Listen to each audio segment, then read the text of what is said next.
Hello MIP4 students, how are you? So today we are going to start the second lecture of coordinate geometry. Okay, this is for MYP4, it is also used in MYP5. Okay, so you have to understand that MYP5 is nothing, basically everything which you have been reading, understanding from MYP1 to MYP5. Everything is in the syllabus of MYP5. Okay, the IGCSE students can also refer this part. Okay, it's same for them. Okay, because normally right now whatever the concept we are saying, it will be same for IG and IB. Okay. So last time in coordinate geometry, what we have learned is about the points. Any point in this plane is always represented by x comma y. We have seen that any point can lie either in either of the four quadrants or on x-axis or y-axis, correct? We know that x-axis and y-axis makes 90-degree angle, okay, with themselves. So x and y, okay, they makes an angle 90-degree with each other, okay? Perfect. Today we are going to see the distance formula, the midpoint and the slope of a line. Okay, and there are a few concepts which we'll learn in this class. So first we'll learn how to find the distance between 2 points. So suppose there is one point here and there is one point here. Okay, so you join this point, try to name them always A, B. Okay, and you have to find the distance between A or B, or you have to find the distance between B to A. It will always be same, correct? Because you measure the length of marker from here to here or here to here. It will always be a scalar quantity and it will always be positive, correct? The first thing is distance. Remember, distance between 2 points will always be positive. It will always be positive. It can never be negative and it will be a scalar quantity, correct? It will be a scalar quantity. So let our axis this be something like this, okay? Let this point be x1 comma y1 and this point be x2 comma y2, correct? So I'll try to make a triangle out of it. Okay, I try to make a right angle triangle by extending lines, horizontal lines from A and vertical lines from B. It meets at point C, suppose, correct?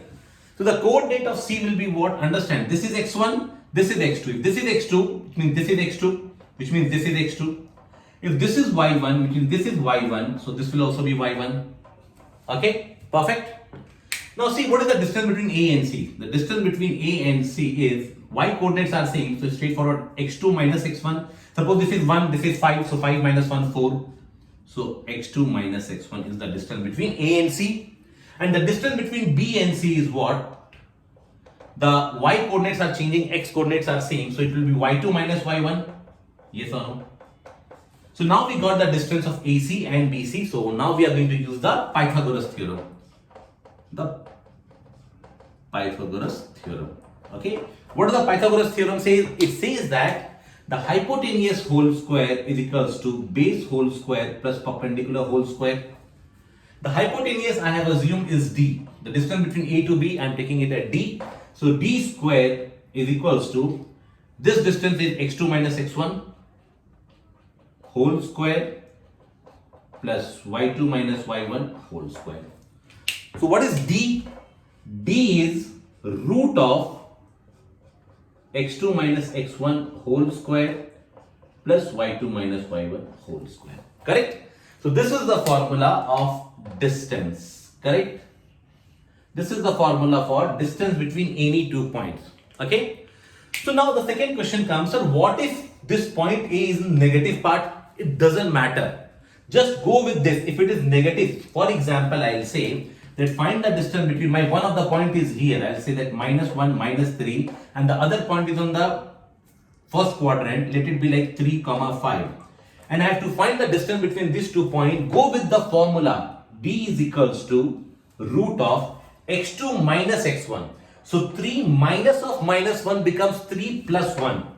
3 minus of minus 1 whole square plus 5 minus of minus 3, correct? 5 minus of minus 3. 5 minus of minus 3 whole square, correct? So which will come out as root of 3 plus 1, 4 whole square is 16 plus 5 plus 3. This will be again one more bracket, okay? 5 minus 3 is 5 plus 3, 8 whole square is 64, correct? So the answer will be root of 80, correct? Unit you can give if they have given some hint of what could be the unit, or is root 80 units. Okay, so this is the distance formula. Hope this makes sense, guys. Okay, perfect. So you can take a screenshot of this, or you can write it, pause it, and then try to solve few questions where you can write this two negative, this two positive, one negative, one positive. Okay, so different points at different places you can take, and you can find the distance between any 2 points. Okay, perfect. We'll go further with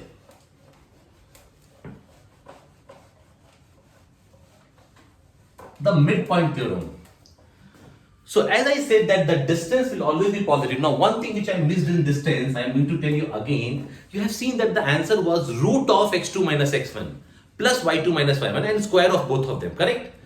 But we have learnt in our earlier classes, MYP 2, 3, that whenever you solve root, for example, it's coming d is equals to root of 4.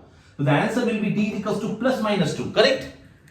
But sir, you know that distance cannot be negative. That is why we don't take negative and we just take positive answer in this case to find the length or distance between 2 points. Just make sure, okay, that it can come as plus and minus, but don't write plus. Why? Because distance cannot be in negative. Write in plus only because distance cannot be in negative. Okay. Now we will see the midpoint.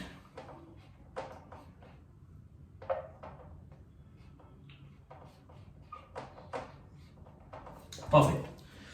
So when I talk about midpoint, so midpoint, like distance is a scalar quantity and a positive quantity. Midpoint will be a coordinate. So it will be in the form of x comma y only. Okay. So suppose there is a point this which is x1 comma y1, and there is a point this x2 comma y2. Correct. You join these 2 points. Okay. I'll always try to name them. This is A. This is B. Okay. It's very nice that you name any line, triangle, any polygon. Okay, try to name that so that your ability to solve that question increases. Okay, when you know those points. Okay, or else you will be confused with what you are referring to. Correct? So midpoint means anything which is in between this distance. Let it be this M. So when I say M is the midpoint, it means that AM is equals to MB. Correct? AM is equals to MB if M is the midpoint. If M is the midpoint of AB. Okay. Now how to find the value of M?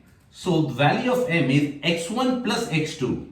x1 plus x2 divided by 2 comma y1 plus y2 divided by 2. This is the formula for midpoint. Okay. Now the next question which kids ask is, sir, what if this is minus and this is minus, or this is plus and this is minus? It's completely okay. Just enter x1 along with the symbol, whatever is given, you will get your answer, or x2 along with the symbol, you will get your answer. Okay, be assured. For example, if I say that 3 comma 4 is A and B is minus 5 comma minus 6, what is M? I am saying M is the midpoint. M is the midpoint. Okay, so find M. Find M. So how do you find M? You have to go with the formula method. M is equals to x1 plus x2 by 2 comma y1 plus y2 by 2, which is equals to x1 plus x2. So 3 plus minus of 5 by 2 comma 4 plus minus of 6 by 2. Okay. So 3 plus minus 3 minus 5. 3 minus 5 will become minus 2 by 2 comma 4 minus 6 is again minus 2 by 2. The answer will be minus 1 comma minus 1. Okay. Hope this makes sense.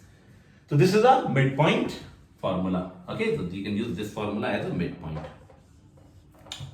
Okay, guys.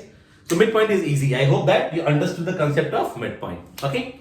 So we'll stop this lecture here. Okay, because this is already so long video. I don't want to make long videos. Okay. So I'm stopping here. In next, the third part, I'm going to take it out where I'm going to teach you about the slope, the gradient, which are the same thing, and few concepts like collinearity and equidistant. What is all those? Okay. Thank you guys. Thank you so much.